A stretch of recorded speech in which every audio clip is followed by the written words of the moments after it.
인테리어 디자이너로 일하고 있는 30대 중반의 결혼 2년차 새댁입니다. 미리부터 말씀드리자면 저는 지금의 남편을 만나기 전에 파혼한 경험이 있어요. 살다 별 희한한 일을 다 겪는다고 저 역시도 이상한 사람들과 결혼할 뻔했었는데 그 일이 결과적으로는 저에겐 전화위복이 되었어요. 저는 원래 결혼에 대한 생각이 아예 없던 사람이었어요. 달리 결혼에 대한 부정적인 생각이 있어서 그런 건 아니고 혼자 사는 것만으로도 충분히 행복하다고 생각했기 때문이었죠. 그래서 30을 넘기고도 결혼은커녕 연애할 생각도 없었는데 제가 하는 일이 인테리어와 관련된 일이다 보니 여자보다는 남자들과 어울릴 때가 많았어요.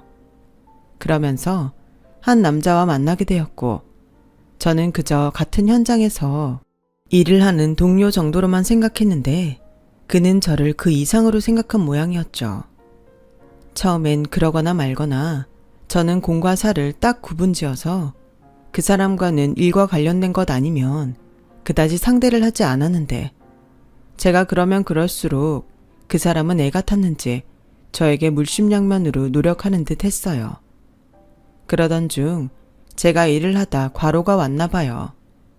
정신을 잃고 쓰러졌고 제가 정신을 차렸을 땐 응급실에서 링겔을 맞고 있었는데요.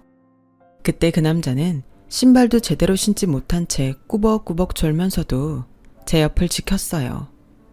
그 뒤 신세를 졌다는 생각에 커피 한 번, 점심 한 번 함께하기 시작했고 이 남자는 저에게 절대 또 쓰러지면 안 된다며 영양제까지 사다가 주는데 연애에는 절대 관심 없다던 제 마음이 움직이기 시작했어요. 무엇보다 그는 아버지가 고등학교 때 돌아가셔서 아버지 대신이라는 마음으로 여동생과 어머니를 끔찍하게 챙기는 것 같았는데요. 그래서인지 다른 남자들과는 다르게 눈치도 있고 센스도 있어서 점점 호감이 가더라고요. 그렇게 저는 대학교 이후 오랜만에 연애를 시작했어요. 이 남자는 자기가 좋아했던 제가 자기의 마음을 받아줬다며 세상을 다 가진 사람처럼 저에게 잘 대해줬는데 마치 제가 대단한 사람이라도 된 듯 기분이 좋았어요. 그리고 남자친구가 잘해주니 저도 잘해주고 싶은 마음이 생겼고 그렇게 서로 챙겨주고 위해주다 보니 어느덧 시간은 4년을 훌쩍 지나 있었어요. 그 사이 저와 남자친구도 회사는 달랐지만 각자 자리를 잡아갔고 과장 승진을 앞둔 남자친구는 자기가 이번에 승진을 하면 저와 결혼하고 싶다는 말을 조심스럽게 꺼내더라고요.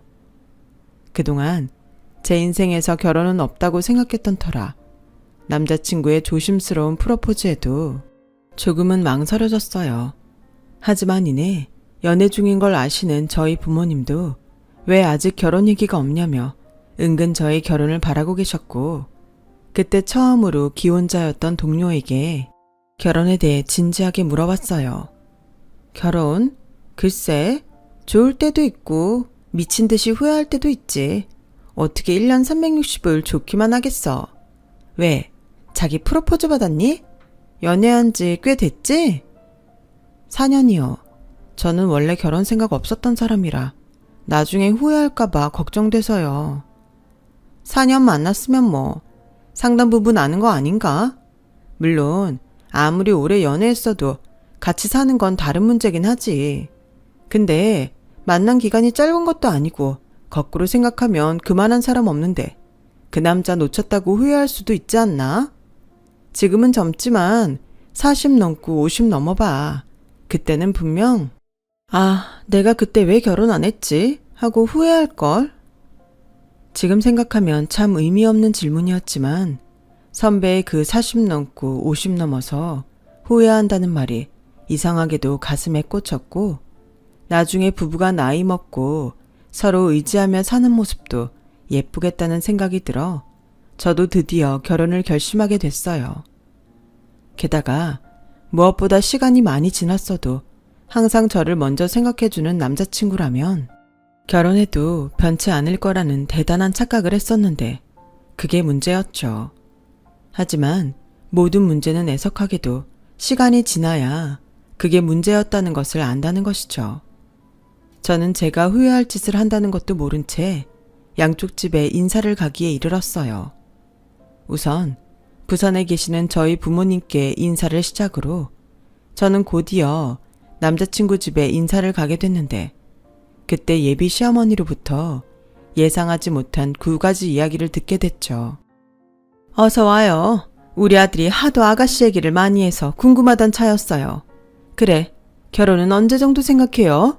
우리 딸이 이번 주 주말에 상견례를 하는데 나는 힘들어서 서열대로 갔으면 하거든요. 그리고 어차피 한 식구 될 거니까 말 놔도 되죠? 네, 그러세요. 근데 재혁 씨한테 그 얘기는 못 들었는데. 아, 그게 있잖아. 내가 일부러 말 안 한 게 아니고. 엄마가 말할게. 뭐 창피한 일도 아닌데 너는 말을 질질 끄니? 우리 딸이 임신을 먼저 해서 결혼을 서두르게 됐다. 그래도 그 집은 있는 집이라 오히려 잘된 일이야. 의사 집안이거든. 그래서 하는 소린데 내 말 고깝게 들지 말고 혼수 준비에 좀 신경을 써줬으면 한다. 신혼집이야. 우리 쪽에서 30평대 아파트 하나 해줄 거니까 가구며 가전 그런 것들 어울리게 신경 좀 써다오. 의사 사위 보기에 창피하지 않게. 내 말 무슨 뜻인지 알겠니? 네? 아, 네. 신경 써서 준비할게요. 저기 언니, 그리고요. 언니 혼수 준비할 때 저도 같이 다녀도 돼요? 어차피 저도 혼수 준비해야 해서 언니 할 때 따라다니면서 시세 좀 알아보려고요. 그래, 원래 물건이란 게 여러 사람 같이 볼수록 좋다. 재혁이야, 같이 다녀봤자 뭘 알겠니? 어차피 은혜제 못 무거워지면 정작 지 혼수할 땐 이곳저곳 못 다니니까 이참에 같이 다녀라. 저는 다른 것보다 혼수 준비를 예비 신랑이 아닌 예비 시누이랑 하라는 소리가 좀 당황스러웠지만 예비 시누이의 사정을 모르는 척 할 수는 없었기에 울며 겨자 먹기로 그러겠다고 했는데요. 그렇게 하루 이틀 시간이 지날수록 예비 시누이는 매일같이 가구는 어디 메이커가 비싸도 고급스럽다는 등 가전은 역시 대기업 상품이 좋다는 등 제 혼수품에 간섭을 늘어놓기 시작했고 처음엔 도와주겠다는 좋은 마음이었지만 점차 제 혼수가 아닌 예비 시누이의 혼수를 장만하는 기분까지 들더군요. 게다가 일 때문에 주말밖에는 시간이 없는 저였는데 임신한 후 다니던 직장을 그만둔 예비 시누이는 주말엔 사람이 많아서 평일에 다니면 좋지 않냐며 저에게 계속 휴가를 내서 다녀오자고 압박했고 저도 나중엔 예비 시누이의 뜻대로 해주기는 싫어서 거절하기에 이르렀는데 한참 마무리 중인 현장이 있어 정신없이 일을 하던 저를 예비 신랑이 찾아왔어요. 자기, 요즘 많이 바빠? 자기가 여기까지 무슨 일이야? 근처에 일이 있어서 겸사겸사.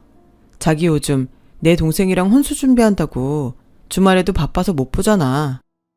솔직히 바쁜 것도 바쁜 거지만 자기가 아닌 자기 동생이랑 혼수 보러 다니는 게 쉽지는 않네. 아무리 어머니가 같이 다니라고 말씀하셨지만 취향이 너무 다르니까 힘들다. 그나저나 자기는 이번 주도 어머니랑 친척집 가? 요즘 우리 엄마도 아들, 딸 둘 다 결혼시킨다고 바쁘네. 자꾸 뭘 도와달라고 하시네. 이번 주도 운전기사 노릇해야 할 것 같아. 알겠어. 근데 있잖아. 이런 말 좀 그렇긴 한데 아가씨가 좀 극성인 것 같아. 나는 혼수도 혼수지만 일도 해야 하는데 자꾸 휴가 내서 지방에 있는 쇼룸에 가자고 하니까 은근 스트레스 받아. 우리 일은 일정이 중요한데 내 동생이 잘 몰라서 그래. 자기가 좀 이해해주라. 그리고 원래 내 동생이 언니 있는 친구를 많이 부러워했거든. 자기가 언니 같은가 봐. 그러니까 귀찮아도 자기가 동생이라고 생각하고 받아줘. 어차피 걔도 시집가면 자주 못 보게 될 거잖아. 그래도 가끔은 너무 지나쳐. 우리 혼수하는 건데 자기 혼수하는 것처럼 굴어. 그랬어? 내가 이놈의 기집애한테 한 소리 해야겠네. 벌써부터 우리 셋이 힘들게 나하고. 내가 오늘 저녁엔 따끔하게 뭐라고 한 소리 할게. 아, 무슨 말을 못해. 아니야. 괜히 싸움 붙이지 말고 아무 소리 하지 마. 그냥 내 기분이 가끔 그렇다고. 그냥 투정 부리는 거야. 어쩌면 우리 색시는 투정 부리는 것도 이렇게 귀여워.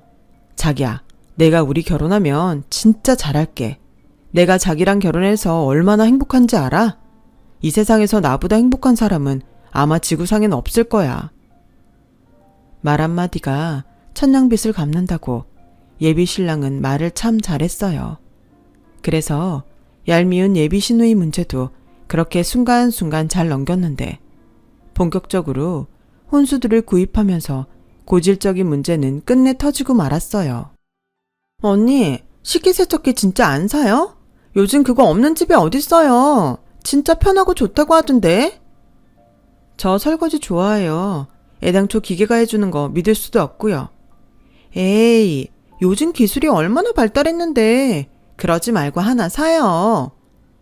그냥 그 돈으로 다른 걸 하나 더 살래요.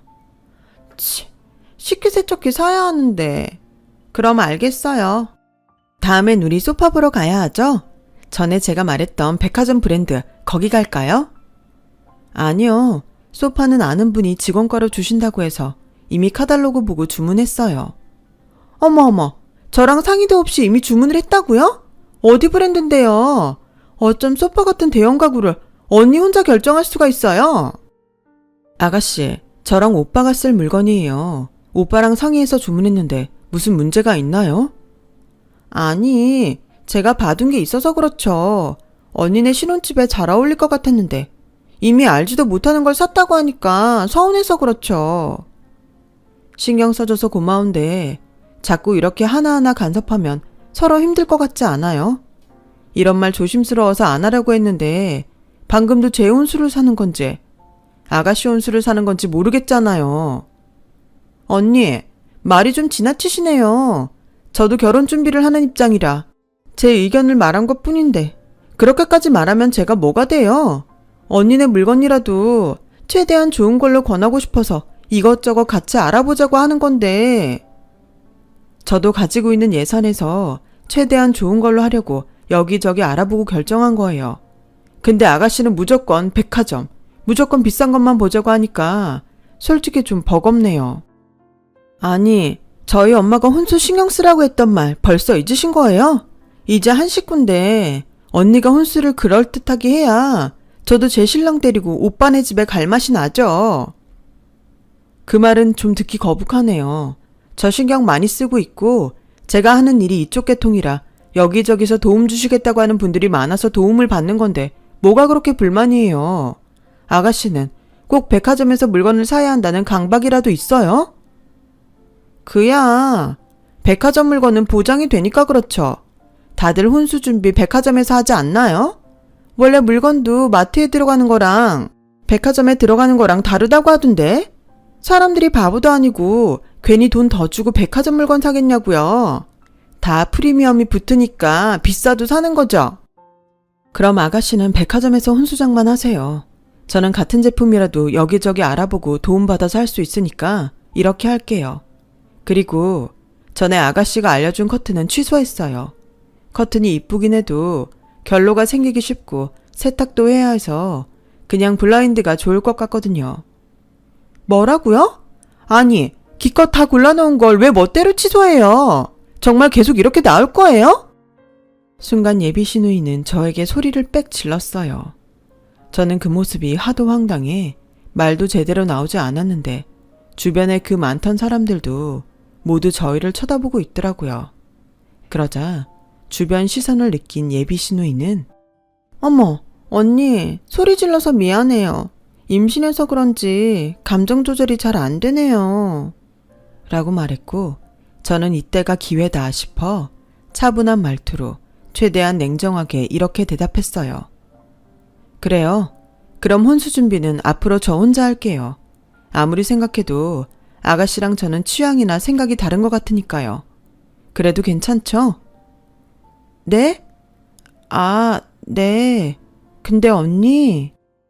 저는 매정해 보일 수도 있는데 예비 시누이의 말을 무시한 채 그 자리를 떠났어요. 아마 예상하건대 예비 시누이는 미안하다며 억울해진 일을 돌이키고 싶어 했던 것 같았지만 초장에 아닌 건 아니라는 뜻을 전하고 싶어서 저는 그대로 집에 와버렸고 몇 시간 후 설마 했던 일이 벌어졌는데요. 그동안 제가 혼수 준비를 하는 동안 굳이 연락을 주지 않으셨던 예비 시어머니가 잔뜩 화가 난 목소리로 전화를 하셨어요. 너 오늘 은혜랑 안 좋게 헤어졌다며?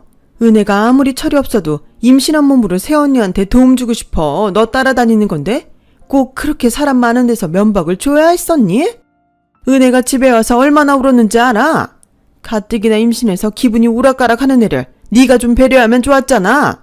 그렇게 안 봤는데 너도 참 속이 좁다. 어머니, 그렇게 말씀하시면 저도 서운해요. 저도 어머님이 말씀하신 대로 혼수에 신경 많이 쓰고 있어요. 그런데 아가씨가 너무 터무니없는 것들만 추천을 하니까 자꾸 이렇게 부딪히게 되네요. 아직 결혼식도 올리지 않았는데 이러다가는 결혼 전부터 사이만 나빠질 것 같아 그런 거예요. 그래서 넌 지금 잘못이 없다는 거야? 지금은 네가 아쉬울 게 없다고 생각하겠지만 사람 일은 모른다. 은혜가 의사 남편이랑 결혼하면 너도 도움받을 일이 있을 수도 있는데. 글쎄요. 저는 그런 것까지 미리부터 생각하는 게 더 이상한 것 같은데요. 알았다. 이건 뭐 벌써부터 한마디를 지지 않니? 내가 너를 어떻게 생각해야 하는 거냐? 됐고 이번 주말에 너 집에 한번 들러라. 저는 무작정 자기 딸 편만 드는 예비 시어머니와의 통화에 기분이 상할 대로 상했어요. 아무리 팔이 안으로 굽는다고 하지만 아직은 결혼 전이고 혼수를 준비하는 돈은 제 돈과 저희 부모님이 주신 돈인데 왜 이런 소리를 들어야 하는지 부당하다는 생각만 들었어요. 하지만 자기 어머니가 저한테 전화로 노발대발했다는 사실을 안 예비신랑은 그때도 역시나 자기가 가운데서 중간 역할을 못했다며 저에게 미안하다고 어쩔 줄 몰라 했고 자기 잘못도 아닌데 가운데서 쩔쩔매는 예비신랑을 보니 그 모습도 짠해 보였어요. 자기가 왜 사과를 해? 이젠 자기가 잘못한 일 아니면 그렇게 하지 마. 아니야. 우리 가족 때문에 이렇게 됐는데 내가 미안하지. 우리 셋이 내가 얼마나 힘들게 얻었는데. 설마 마음 바뀌고 그런 거 아니지? 아니야. 결혼이 무슨 소꿉장난도 아니고 난 자기만 지금처럼 변하지 않으면 괜찮아. 오히려 내 편 들어줘서 고마워. 고맙긴 당연하지. 나한테는 이제 자기가 1번이야. 아니 0번이야. 영원히. 저는 그렇게 이번에도 예비 신랑 얼굴을 보고 넘어갔어요. 그리고 그 주 주말에 예비 시댁에 갔더니 거실 소파에서 일어나지도 않고 눈을 흘기는 예비 시누이가 보였고 저는 아랑곳하지 않고 인사도 하지 않았는데 예비 시어머니는 그런 저와 당신의 딸을 한 번씩 훑어봤어요. 그러고는 내가 그래도 신경을 아주 안 쓸 수는 없으니 너 그동안 구입한 혼수 물건들 여기에 하나씩 써봐라. 이왕이면 금액도 같이 써봐. 네? 그걸 여기에 다 적으라고요? 그래. 그래야 내가 네가 얼마나 신경 썼는지 알 수 있잖아. 그렇게 큰 소리 탕탕 치는데 나도 네가 얼마나 준비했길래 그러나 궁금하다. 너 혼수 비용은 총 얼마 잡았니? 어머니, 그래도 이건 좀 아닌 것 같은데요. 비용은 1억 잡고 준비하고 있고요. 궁금한 제품은 물어보시면 말씀드릴 수 있지만 여기에 전부 적으라는 건 좀 지나치신 것 같으세요. 이봐. 넌 네 말 따나. 결혼 전부터 벌써 내 말에 토를 달면 결혼 후엔 어쩌자는 거야? 넌 뭐 우리랑 잘 지낼 마음 같은 건 없는 거니? 엄마, 그만 좀 해요. 결혼 준비로 다들 예민한 건 알겠는데 싸워서 뭐가 남는다고 자꾸 이러세요. 재혁이 너, 제가 아무리 좋아도 그러는 게 아니다. 네 동생 아버지 없이 힘들게 산 거 알지? 그런 동생이 임신까지 하고 결혼 준비를 도와주는데 고맙다고는 하지 못할 망정 벌써부터 네 처만 감싸고 돌아? 너 은혜가 보통 집에 시집가니? 내년엔 네 동생 의사 사모님이야. 의사 사모님이라고. 그래서 미리 수준 좀 맞추자는 건데 꼴랑 1억 가지고 그렇게 큰 소리를 치니? 저는 그때 잠깐 파혼을 해야 하는 건 아닐까 하는 생각을 했어요. 남편이 아무리 좋아도 시댁 식구들이 저 모양인데 연을 끊고 살지 않는 한 분명 분란이 일지 않겠나 하는 생각이 순간 들었거든요. 하지만 이제 곧 결혼식이고 이미 청첩장도 다 돌린 상태라 다 된 결혼을 없는다는 건 쉽지 않은 일이었고 예비 신랑에게 문제가 있다면 어떤 피해가 있더라도 엎어버리겠지만 1년에 몇 번이나 본다고 시댁 사람들 때문에 이제와 다 된 결혼을 미루기엔 고민스러운 부분이 많았는데 저희 엄마가 그런 제 마음을 아시고는 이렇게 말씀하셨어요. 엄마도 네 할머니랑 사이 엄청 안 좋았어. 너도 보고 자라서 알잖아. 근데 네 아빠 봐라. 엄마한테 얼마나 잘하냐. 네 할머니가 한 행동들 때문에 더 잘하지. 송서방도 그럴 거야. 그리고 원래 욕심 많은 사람들이 결혼 준비하면서 말이 많아. 자기 딸이 임신해서 결혼하는 거라 괜히 창피해서 의사 집안 어쩌고 하는 거니까 너 신경 쓰지 마. 저희 엄마도 저희 할머니 때문에 참 고생이 많았어요. 아빠는 대학을 졸업하고 대기업을 다녔는데 저희 엄마는 고졸에 실질적인 외갓집의 가장으로 공무원이셨거든요. 그래서 걸핏하면 돈 벌어서 처가 식구들 다 퍼준다고 할머니가 저희 엄마를 쥐잡듯 잡았고 할머니가 그러면 그럴수록 아빠는 무조건 저희 엄마 편만 그렇게 들었어요. 오죽하면 나중엔 명절에도 아빠만 할머니를 뵈러 갔으니 말 다 했죠. 그렇다 보니 저희 부모님은 예비 신랑이 저한테 하는 모습을 보고 예비 시댁에서 하는 말과 행동들을 크게 생각하지 말라고 하셨고 저도 보고 자란 것이 있어 그랬는지 남편만 내 편이면 저도 저희 엄마처럼 그 정도는 거뜬히 무시할 수 있다고 생각했어요. 하지만 제가 너무 예비 신랑을 믿었을까요? 결혼을 일주일 남겨두고 그야말로 뒤통수를 제대로 맞고 말았는데요. 생각해보면 그 즈음부터 조금씩 이상하긴 했어요. 결혼식을 2주 정도 앞두고 있을 무렵이었는데 예비 시어머니가 갑자기 점심을 사주겠다며 제가 있는 현장으로 오셨고 평상시 그런 모습을 본 적이 없었기에 저는 긴장할 수밖에 없었죠. 예비 시어머니는 마치 당신이 좋은 시어머니인 것처럼 포장하기 시작했어요. 결혼도 얼마 남지 않았는데 내가 곰곰이 생각을 해보니 재혁이 말처럼 우리가 전부 예민했던 것 같아. 이제 너도 우리 식구인데 내가 너를 감싸야지. 그동안 많이 서운했지? 미안하다. 자식을 한 해 둘 다 결혼시키려고 하니 나도 모르게 그런 말을 했다. 우리 이미 끝난 일은 그냥 넘겨버리자. 그러니 지원이 너도 이제 그만 기분 풀어. 원래 남남이었던 사람들이 가족이 되려면 이렇게 한 번씩은 부딪히고 그러는 거야. 그러면서 서로를 알아가는 거지. 오늘은 그런 의미에서 내가 밥 한 끼 살 테니 맛있게 먹고 우리 앞으로 잘 지내보자. 네, 어머님이 그렇게 말씀해 주시니까 저도 앞으로 잘할게요. 그래. 아, 그리고 혼수품은 언제 신혼집으로 들어가니? 이제 곧 있으면 식 올리는데. 다음 주면 전부 다 들어가요. 일부러 결혼식 일주일 전에 전부 넣으려고 일정 맞췄거든요. 결혼식하고 신혼여행 다녀오면 바로 들어갈 수 있게 했어요. 그래? 잘했다. 미리 물건들이 들어가야 뭐라도 이상이 있으면 빨리 처리를 하지. 역시 네가 똑 부러지게 잘했다. 무슨 바람이 들었는지 예비 시어머니는 그날따라 무척이나 저한테 잘해주시더군요. 평상시 그러지 않은 사람이 그러니까 오히려 그게 더 이상하긴 했는데 어른이 먼저 그렇게 말씀하시니 저도 장단을 맞춰드렸어요. 좋은 게 좋은 거니까요. 하지만 곧 예비 신랑의 뒤통수와 함께 예비 시어머니의 그런 행동은 짜고 치는 고스톱이라는 것을 알게 된 사건이 발생했어요.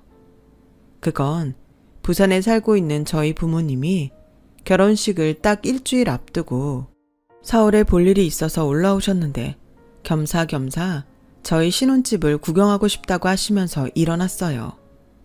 제가 신혼집 아파트에 저희 부모님을 모시고 갔는데 그날따라 도어락 비밀번호가 계속 맞지 않았던 거죠. 자기야, 우리 신혼집 비밀번호 바꿨어? 계속 틀렸다고 나오네. 신혼집에 왜 갔는데? 우리 입주 청소도 끝났고 혼수도 다 들어갔잖아. 그리고 요즘 자기 새로 들어가는 현장 때문에 결혼식까지 꼼짝없이 바쁘다고 하지 않았어? 바쁜 건 맞는데 내가 오늘 우리 부모님 서울 온다고 말하지 않았어? 우리 부모님이 신혼집 보고 싶다고 하셔서 내가 지금 모시고 왔거든. 근데 비밀번호는 왜 나랑 말도 하지 않고 바꿨어? 아, 그게 내가 자기한테 비밀로 하고 준비하는 게 있어서 이렇게 신혼집에 갈지 몰랐지.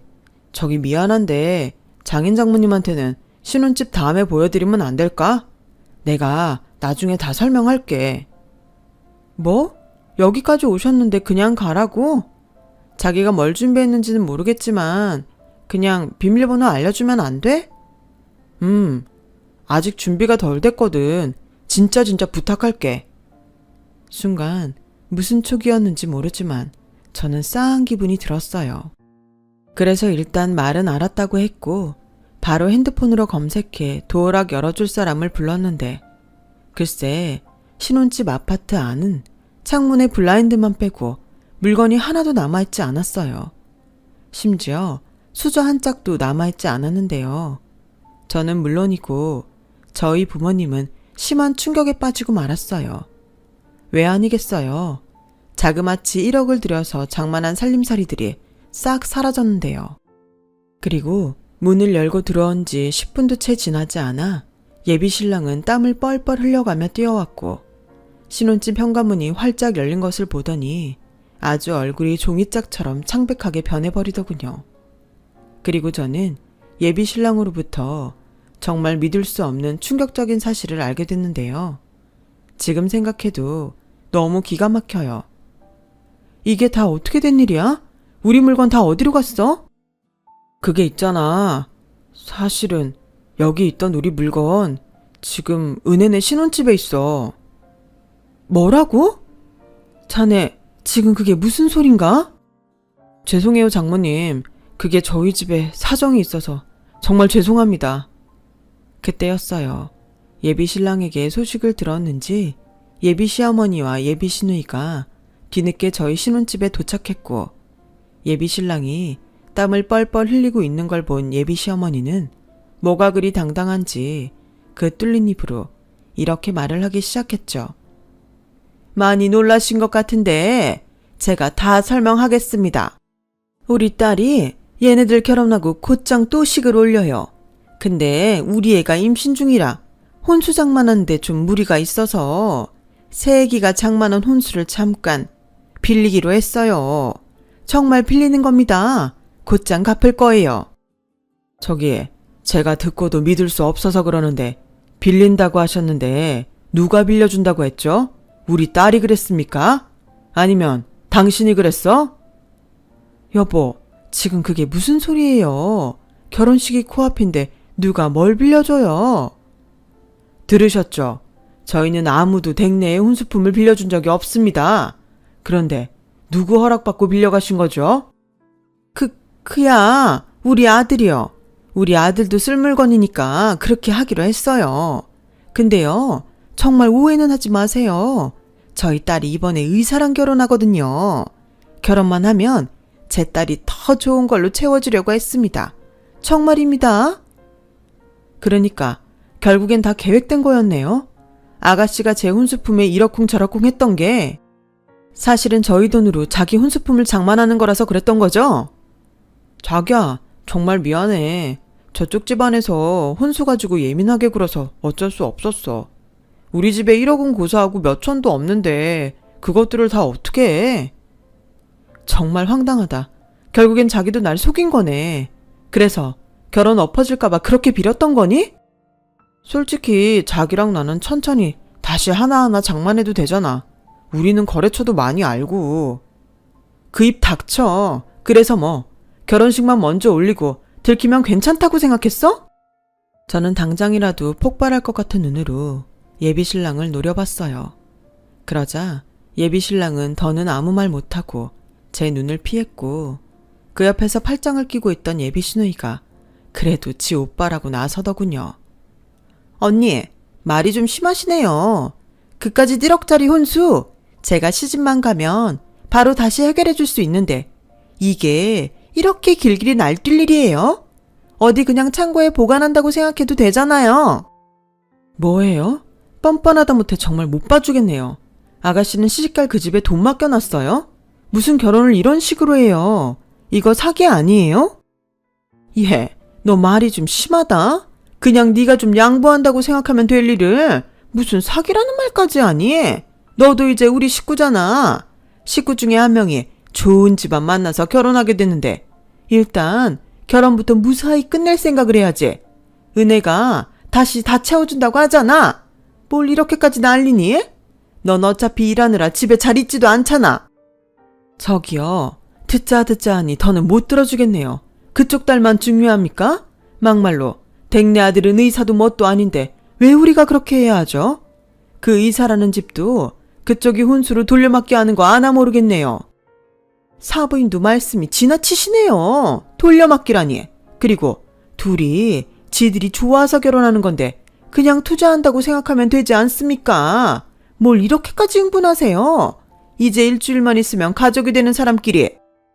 정말 말이 통하지 않는 사람이네.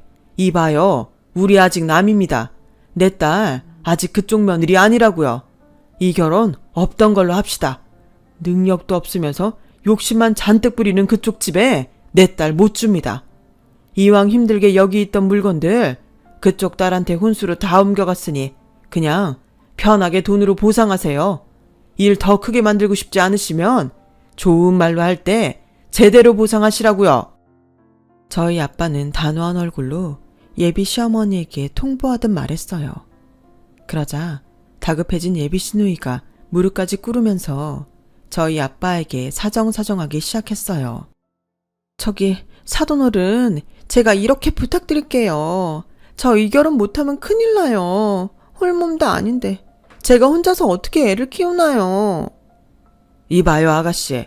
도의적으로 자기 애까지 가졌는데 혼수 어쩌고 하면서 물릴 결혼이라면 그 결혼도 좀 생각해봐야 하는 거 아닌가요? 아무리 돈에 눈이 멀었어도 이게 뱃속에 애까지 가진 사람이 할 짓입니까? 그때였어요. 저희 아빠의 말에 흥분한 예비 시어머니가 눈에 쌍심지를 켜고 저희 아빠에게 삿대질을 하기 시작했고 분위기는 점점 더 험악해졌는데요. 아니, 지금 내 딸한테 막말하시는 겁니까? 입장을 바꿔놓고 생각해보세요. 댁내 딸이 의사 만나서 결혼하는데 당신들은 뭐 욕심 안 날 것 같아? 네, 저희 부부는 그런 거에 한 톨도 욕심 없습니다. 당신 있어? 없지? 우리는 우리 딸만 중요합니다.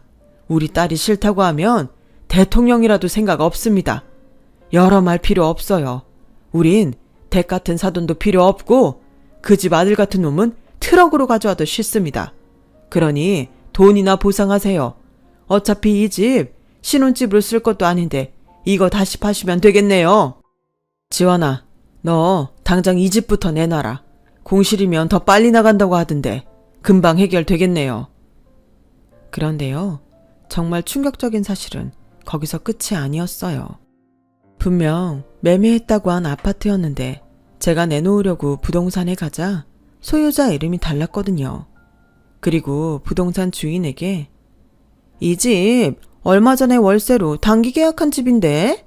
라는 말까지 듣게 됐는데 도대체 어디까지 저를 속였는지 소름이 끼칠 지경이었어요.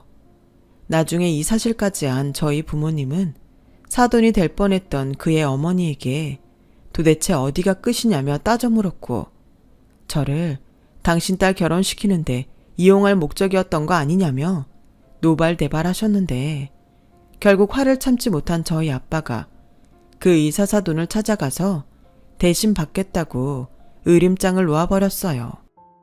그러자 세상에서 가장 무서운 일이 그거였는지 그렇게 뻔뻔하기만 했던 그의 어머니와 그의 여동생은 제발 그것만은 말아달라며 빌기 시작했어요. 당장 사채라도 끌어다 갚아주겠다면서요. 그리고 이번에도 남편이 될 뻔했던 그 남자가 저를 찾아와 살려달라며 빌기 시작했는데 월세로 계약한 그 아파트를 이번에도 여동생이 결혼만 하면 비슷한 평수로 사주겠다고 약속을 했던 거라고 하더군요. 참, 끝도 없이 찌질한 인간이었어요. 예전엔 착해서 짠해 보였던 그였는데 그때는 오만정이 떨어졌는지 꼴보기 싫더라고요. 어쨌든 자기도 그 말을 믿고 한통속으로 저를 속였던 거니까요. 그래서 어떠한 선처도 바라지 말라며 돈을 갚지 않으면 소송은 물론이고 이 바닥에 소문을 내겠다고 저 역시 경고를 했어요. 이 인간은 그럼 며칠만이라도 말미를 달라고 부탁했고 아무래도 자기 동생 결혼식 때만이라도 시간을 끌려는 듯 했죠. 그리고 저는 아니었지만 뻔뻔하게 그 인간은 자기 여동생 결혼식에 오라며 측근들에게 청첩장을 돌리더군요. 저도 아는 지인이 이걸 가야 할지 말아야 할지 모르겠다며 저에게 고민을 털어놓았는데 그 덕에 시누이가 될 뻔한 그 여자의 상대남을 알 수 있게 됐어요. 사실 저는 몇 번이고 그 상대 의사라는 사람을 찾아가 조심하라는 말을 하고 싶었어요. 아무리 그의 동생이 임신 중이라도 그쪽 돈만 보고 결혼하려고 하는 건데 저만 당하고 있을 순 없겠더라고요. 하지만 선뜻 또 나서기도 그런 게 저에겐 혼수장만한 영수증만 있을 뿐 아무런 증거가 없었고 그냥 이대로 넘기고 저들이 돈을 갚을 때까지 기다려야 하나 고민만 늘어갔는데 저희 엄마가 전화를 하셨어요. 지원아, 내가 정말 아무리 생각해도 열이 뻗쳐서 도통 잠을 잘 수가 없어. 그리고 혹시 몰라서 내가 그때 그 집 여자들 말하는 걸 녹음했거든? 이걸로 소송이라도 걸 수 있을까? 저는 순간 이거다 하는 생각이 번쩍했어요. 그리고 엄마한테 그 녹음 파일을 보내달라고 했는데요. 저는 곧장 청첩장에 적혀있던 상대남 이름으로 병원을 찾아봤고 손쉽게 알게 된 그 병원으로 냅다 찾아갔죠. 아마 저도 그때 제정신이 아니었던 것 같아요. 그 남자한테 저희 엄마가 보내주신 녹음 파일을 틀어줬고 그 남자의 얼굴이 까맣게 잿빛이 되더군요. 자기도 사실은 탐탁지 않은 결혼이라 준비하는 내내 마음이 꺼림칙했다고 속사정을 털어놓기 시작했어요. 그리 오래 만난 건 아니지만 그래도 제 아이를 가졌다고 하니 책임지는 마음으로 하는 결혼이었어요. 저도 뭐 대충은 은혜가 제 직업이랑 돈 때문에 더욱 결혼에 집착한다는 것쯤은 알고 있었는데 이렇게까지 악질인 줄은 몰랐네요. 이런 말하는 제가 분명 이상하시겠지만 책임이라는 게 꼭 결혼을 해야 하는 건 아니지 않을까요? 저도 뭐 신뢰가 깨져서 파혼한 입장이지만 결혼은 행복하려고 하는 거잖아요. 결국 이 남자는 저의 말에 영향을 받았는지 어떤지는 모르겠지만 태어날 아이에 대한 양육비는 지급하지만 결혼은 하지 않겠다고 선언했어요. 그 양육비도 태어난 아이가 자기 아이라는 것이 확인되면 지급하기로 했다는데 저도 엄마가 준 녹음 파일과 갖고 있던 혼수 영수증으로 그들을 고소했죠. 결혼이 어그러졌으니 제 혼수 비용을 받을 길이 없어졌잖아요. 그리고 분명 제가 중간에서 자기네 결혼을 해박났다고 버틸 수도 있으니까 이 부분은 역시 법으로 처리하는 것이 가장 깔끔하다고 생각했는데 인테리어 업계라는 게 바닥이 그리 넓지 않아 제가 그놈한테 고소했다는 소문이 돌자 기대도 하지 않았는데 앞으로 망신당할 일이 무서웠는지 어디서 돈을 구했는지는 모르겠지만 생각보다 빨리 그 돈을 돌려받을 수 있었어요. 마음 같아선 정신적 피해 보상금도 청구하고 싶었는데 더 털어봤자 저 인간에게서 뭐가 나올까 싶어 그만뒀고 저는 일로 제가 겪은 파혼의 후유증을 털어버리려고 했는데 이번에도 무리를 한 탓인지 또다시 과로로 쓰러지게 되었죠. 그리고 정신이 들었을 땐 회사 동료가 저를 응급실로 데려온 후였는데요. 익숙한 경험이 있던 터라 씁쓸한 기분이 들기도 했는데 무슨 인연인지 그곳에서 저처럼 그 집안과 퍼안한 그 남자를 다시 만나게 되었어요. 그때 저한테 녹음 파일 주셨던 분 맞죠? 근데 어디 많이 아프세요? 안녕하셨어요. 일하다 무리를 했는지 쓰러져서 왔어요. 저런, 아무리 그래도 쓰러질 만큼 하면 안 되죠. 그리고 그때는 저도 경황이 없어서 감사 인사도 제대로 못했는데 정말 고맙고 죄송해요. 덕분에 인생 망칠 뻔했는데 위기를 넘겼어요. 아니에요. 저야말로 그때 눈에 보이는 게 없었는걸요. 그냥 그 순간은 저보다 그 결혼하셨으면 더 큰 피해를 입으실 테니 그건 막고 싶었어요. 물론 아이를 생각하면 제가 한 행동이 꼭 잘한 일만은 아니지만요. 아, 모르시는구나. 그 아이 제 아이 아니었어요. 네? 정말 무서운 사람들이죠. 저도 검사 결과 보고 많이 놀랐어요. 뭐 그쪽은 조작된 거라고 부정하는데 제가 직접 그 아이 머리카락으로 의뢰한 검사라 조작 가능성은 없으니 확실하죠. 세상에, 어쩌면 그럴 수 있죠? 그런 사람들이랑 가족이 될 뻔했다니 정말 소름이 다 돋아요. 그러니까요. 덕분에 한 번뿐인 인생을 건졌습니다. 그 링겔 다 맞으시면 저랑 식사 한번 하시죠. 아무래도 감사 인사도 못 드려서 마음에 걸렸거든요. 아마 제대로 인사하라고 이렇게 기회를 줬나 봐요. 저는 여기 선배 만나러 잠깐 오게 된 건데 선배가 바빠서 퇴짜 맞았거든요. 아, 근데 꼭 그러실 필요는 없는데요. 무슨 피해자 모임도 아니고. 뭐 어때요? 이것도 인연인데 만난 계기는 좀 웃기지만 그냥 아는 지인 생겼다고 생각하면 되죠. 아, 인테리어 디자이너라고 하셨죠? 그럼 저 병원 이전할 때 부탁드리면 되겠네요. 그리고 내과 가실 일 있으면 무조건 저한테 오세요. 제가 평생 서비스하겠습니다. 우리 이렇게 그냥 상부상조하면서 잘 지내요. 참 희한한 만남이죠. 그런데요, 그 희한한 만남을 시작으로 평생 진료 서비스하겠다던 남자는 이제 저희 남편이 되었어요. 어쩌면 그들의 계략이 성공했다면 형수와 매제가 될 뻔했던 우리였는데 결국 부부의 인연은 다른 곳에 있었던 거죠. 지금 생각해도 참 이상하고 신기한 인연이에요. 그래서 가끔은 뻔뻔하고 대범했던 그들이 고마울 때도 있는데요.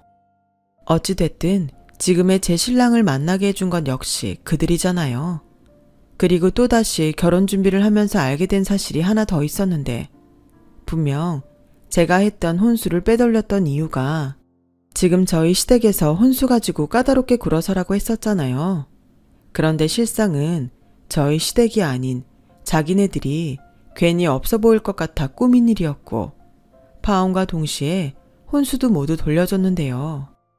어쩌면 그랬기 때문에 제가 돈을 빨리 돌려받지 않았나 하는 생각을 했었네요. 그 후 제가 돌린 청첩장을 본 그 찌질한 인간은 청첩장에 적혀있는 신랑의 정체에 충격이 컸는지 결국 직장도 그만뒀고 듣기에 뭐 때문인지 빚이 상당히 많아졌다고 했는데 지금은 어디서 무얼 하는지 아는 이가 없더라고요. 물론 궁금하지도 않고요. 하지만 그래도 한때 좋은 감정으로 만났던 사람으로서 부디 지금이라도 그 가족들과 함께 개가천선해서 이제는 떳떳한 인생을 살고 있으면 좋겠다는 마음은 있어요. 그래도 이번 생에는 그도 그의 가족도 다시 만나는 일은 없었으면 좋겠어요. 서로 만나봤자 좋을 게 하나도 없으니까요. 그냥 이젠 각자 알아서 잘 살았으면 하는 바람입니다. 지금까지 저의 기막힌 이야기 들어주셔서 고맙습니다. 부디 좋은 인연만 함께하길 바라면서 항상 건강하시고 행복하길 소망하겠습니다. 여러분, 사연 댓글에 응원과 현명한 조언 부탁드려요. 좋아요와 구독은 저에게 큰 힘이 됩니다. 오늘도 좋은 일 가득하세요.